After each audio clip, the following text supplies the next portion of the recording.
Avec ses 20 lits destinés aux malades du coronavirus, la médecine est l'un des 4 services du CHM à accueillir ce type de patients. On leur fait un bilan sanguin et puis un scanner thoracique. Et ce scanner thoracique qui peut montrer des lésions typiques de cette maladie Covid. Et quand ce sont ces lésions, ils peuvent être amenés à recevoir un traitement. Au moment du reportage, 13 personnes sont hospitalisées dans ce service. Autour d'eux, une équipe de 6 infirmiers et 3 médecins infectiologues.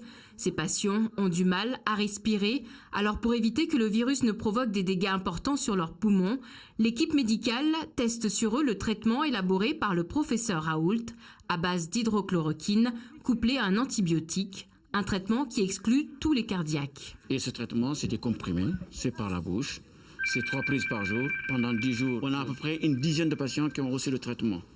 Et ce qui est essentiel, c'est que tous les patients qui sont traités en tout cas et qui étaient à la limite de la réanimation, personne n'est passé en réanimation. Donc 0 passage de réanimation pour les gens qui ont reçu le traitement. Du coup, ça fonctionne alors? Pour l'instant, on peut dire que ça marche.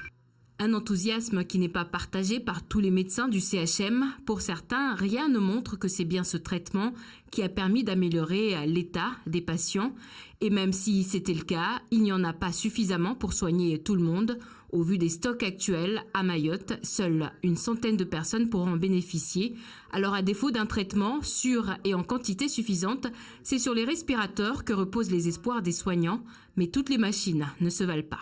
Ce sont des respirateurs, certes de transport, qu'on utilise plutôt au SAMU ou dans les EVASAN, qui permettent de faire respirer quelqu'un dans des conditions très correctes, mais pas pendant des semaines. Dès qu'on va vouloir faire des choses beaucoup plus fines, ils vont monter en réanimation dans les lits dédiés avec des gros respirateurs, des choses très très sophistiquées. Et ceux-là, il y en a combien ?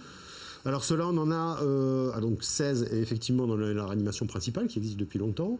Et on a une dizaine de respirateurs supplémentaires qui sont déjà aussi un petit peu moins bons que ceux de réanimation, mais qui sont déjà très bien, et en tout cas qui permettent de ventiler des gens pendant plusieurs semaines. Arrivé en réanimation, aujourd'hui, on sait que les gens seront sûrement sous respirateur d'oxygène et que le traitement qu'on donne nous ici, même si on le donne, ne fera pas grand effet, et qu'ils auront besoin sûrement d'autres médicaments, mais qui ne sont pas disponibles pour l'instant, qui sont en cours d'étude. Aider le corps à respirer le plus longtemps possible, pour lui laisser le temps de se guérir tout seul. Voilà pourquoi le nombre de gros respirateurs disponibles est bien plus important que tout le reste.